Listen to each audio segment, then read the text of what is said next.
এই ছেলে, তুমি এইখানে বসছো কেন? হ্যাঁ, আমার দুষ্টু এবং পচা ছেলে, তুমি এত উপরে বসছো কেন? আমার এই ছেলেটাকে যারা যারা নিবেন তারা হচ্ছে যোগাযোগ করার ও পড়বে। এদিকে আসো, এদিকে আসো আব্বু। এই নাও, আমার দুষ্টু ছেলে, এদিকে আসো। তুমি তো পড়ে যাবা। না না না, এটা কামড় দেওয়ার জিনিস না, এটা কামড় দেওয়া যাবে না। এদিকে আসো। ও আসলে প্রচন্ড লেভেলের দুষ্ট।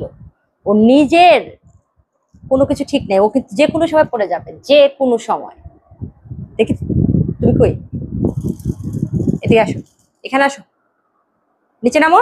আসো আসো আসো, আসো বাবা। ইস, বহুত কষ্ট হয়েছে, বহুত। এই হচ্ছে কথা। যারা যারা নিতে চান যোগাযোগ করুন লাড্ডু ফ্যামিলি ফেসবুক পেজে। এই যে, নাও, টাটা, রেখে দেই।